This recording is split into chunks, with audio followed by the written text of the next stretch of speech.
এটি দেখে তোমরা বুঝতে পেরেছো যে শব্দ চ্যাপ্টারের একটি বিশেষ গুরুত্বপূর্ণ একটি অংশ, সেটি হলো শব্দের প্রতিধ্বনিকে কাজে লাগিয়ে কিভাবে আমরা উড়োজাহাজের উচ্চতা অর্থাৎ ভূপৃষ্ঠ থেকে কতটা উচ্চতায় উঠছে সেই উচ্চতা কিভাবে আমি নির্ণয় করব সেটা আজকে আমরা করে দেখাবো। এখানে দেখতে পাচ্ছ একটি উড়োজাহাজ, আমি খুব সহজ একটি ডায়াগ্রাম দিয়ে এঁকেছি। একটি উড়োজাহাজ এ স্থান থেকে বি স্থানে উড়ে যাচ্ছে, অর্থাৎ উড়োজাহাজের গতিবেগ সেক্ষেত্রে ধরে নিয়েছি ছোট ভি। উড়োজাহাজের গতিবেগ ধরে নিয়েছি ছোট ভি, আর শব্দ যায় বায়ুর মাধ্যমে শব্দের গতিবেগ সেটা বড় ভি ধরে নিয়েছি, আর উড়োজাহাজের গতিবেগ আমরা ছোট ভি ধরে নিয়েছি। এক্ষেত্রে একটা জিনিস খেয়াল করবে, উড়োজাহাজ যখন এ স্থান থেকে বি স্থানে যায় অর্থাৎ এখানে থাকাকালীন একটি যখন শব্দ সৃষ্টি করে, সেই শব্দ সৃষ্টির শব্দটি এখানে প্রতিফলিত হয়ে ফিরে যাওয়া মাত্রই সে এখানে এসে পৌঁছে যাচ্ছে, অর্থাৎ শব্দটা কালেক্ট করতে পারছে সে ওই মুহূর্তে। অর্থাৎ এখান থেকে এই পর্যন্ত যেতে উড়োজাহাজের যে সময় লাগে শব্দটা প্রতিফলিত হয়ে এসে সেই গ্রাহক যন্ত্রে শব্দটি গ্রহণ হতে সেই একই সময়ই লাগে। সুতরাং এক্ষেত্রে আমরা সময় নির্বাচন করব টি দিয়ে।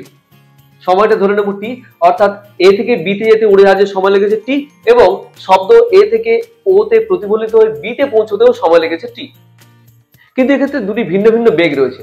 একটি হচ্ছে উড়োজাহাজের বেগ, সেটি ছোট ভি, আর একটি হচ্ছে বাতাসের শব্দের গতিবেগ, সেটি হচ্ছে বড় ভি। সেটা এই পথ বরাবর যাচ্ছে আমরা ধরে নিলাম।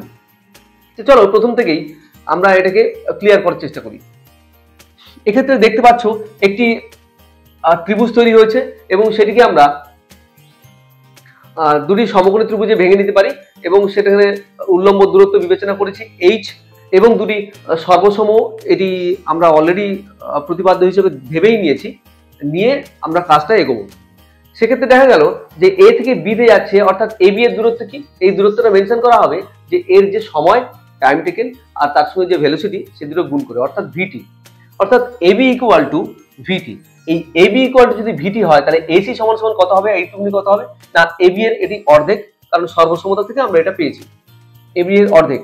তো সেই জায়গা থেকে এসি ইকুয়াল টু কত, এবি বাই টু, অর্থাৎ ভিটি বাই টু। এটা করা হয়ে গেল, আমাদের এই পোর্শনটুকু পেয়ে গেলাম ভিটি বাই টু, ছোট ভিটি বাই টু। আবার এও প্লাস ওবি, অর্থাৎ শব্দ যখন এখানে সৃষ্টি হচ্ছিল শব্দটা এখানে এসে ভূমি দ্বারা প্রতিফলিত হয়ে আবার যখন এখানে পৌঁছে গেছে, অর্থাৎ এই আসা আর এই পৌঁছানো সব মিলিয়ে টাইমটা টি লেগেছিল। অর্থাৎ সব মিলিয়ে দূরত্বটা কত হবে, এও আর ওবি মিলিয়ে ভি ইন্টু টি, অর্থাৎ সেই শব্দের গতিবেগ বাতাসে তার সঙ্গে সময়টা গুণ হবে। একই রকম ভাবে এই দূরত্ব আর এই দূরত্ব সমান, যেহেতু ত্রিভুজ দুটি সর্বসম, তাই এই দূরত্ব সমান হয়, অর্থাৎ এও কে আমি দুবার লিখতে পারি, এও প্লাস ওবি মানে এও প্লাস এও লিখতে পারি, ইকুয়াল টু ভিটি। এটাকে ক্যালকুলেশন করে আমরা পেলাম finally AO equal to V T by two. মনে রাখতে হবে এই ভিটা ক্যাপিটাল ভি। এবার যে যেভাবে খুশি ধরতে পারে, কেউ কখনো এটা ভি ওয়ান ভি টু ধরতে পারে, তবে আমি সুবিধার্থে যেহেতু এটি একটি এরোপ্লেনের গতিবেগ সেটির ক্ষেত্রে ছোট ভি, আর বাতাসের শব্দের গতিবেগ আমি বড় ভি ধরে নিয়েছি। তো চলো লাস্ট পোর্শনটা, সেটা হচ্ছে এই পুরো ত্রিভুজটার মধ্যে এইটুকুনি আমি সমকোণী ত্রিভুজ বিবেচনা করছি, এবং সমকোণী ত্রিভুজও কারণ এটি লম্ব দূরত্ব একরকম, অর্থাৎ এই পজিশন থেকে ভূপৃষ্ঠ অব্দি এটি লম্ব দূরত্ব, তাই এটাকে আমি এইচ ধরে নিলাম, এ অব্দি এইচ ধরে নিলাম। তাহলে এসি আর এও আমি অলরেডি পেয়ে গেছি। তাহলে এইচ সমান সমান কি হবে, পিথাগোরাসের সূত্র অনুযায়ী এ ওর স্কোয়ার, অর্থাৎ এইটা স্কোয়ার মাইনাস এটা স্কোয়ার, সেটা করলাম রুটের তলায়। সেই রুটের তলায় করে তার এ ও স্কোয়ার, এখানে ভিটি বাই টু পেয়েছিলাম, ভি টু বাই টু করলাম, আর এখানে ভিটি বাই টু করেছিলাম, এখানেও ভিটি বাই টু করলাম, করে ক্যালকুলেশন করে দেখলাম টি আর টু অর্থাৎ টি স্কোয়ার বাই ফোর কমন হয়ে বাইরে বেরিয়ে এলো স্কোয়ার হয়ে। সেই টি স্কোয়ার বাই ফোরটাকে আমি রুটের বাইরে বার করলে টি বাই টু, আর V square minus V square অর্থাৎ capital V square minus small V square, এটা রয়ে গেল এই অবস্থায়। অর্থাৎ এটাই হাইট, এইটুকু দূরত্ব। অর্থাৎ একটি এরোপ্লেন ভূপৃষ্ঠ থেকে কতটা উচ্চতায় সে উড়ে উড়ে যাচ্ছে, কখনো তার দূরত্ব বাড়তে পারে কখনো কমতে পারে, এই হাইটটা অটোমেটিক্যালি এখানে তার যন্ত্রের মেজারমেন্ট হয়ে যায় যে কত হাইটে সে উঠছে নামছে, এরকম ভাবে খুব তৎক্ষণাৎ এবং খুব কম সময়ের মধ্যে সেই মেজারমেন্টটা হয়ে যায়।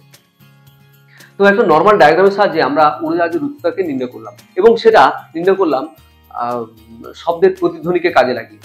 এখানে দেখতেই পেলে যে এই উচ্চতাটা প্রমাণ করলাম যে টি বাই টু, অর্থাৎ যে সময় লেগেছে এখান থেকে এখানে শব্দ আসতে বা এখান থেকে এখানে এরোপ্লেনটি যেতে যে সময় লেগেছে সেই সময় জানতে হবে, আর বাতাসের শব্দের গতিবেগ সেটাও জানতে হবে, এবং উড়োজাহাজটি কত বেগে যাচ্ছে সেটাও জানতে হবে। জেনে এই 3টি রাশিকে কাজে লাগিয়ে আমি উড়োজাহাজের উচ্চতা ভূপৃষ্ঠ থেকে কতটা উপরে রয়েছে তা নির্ণয় করতে পারবো।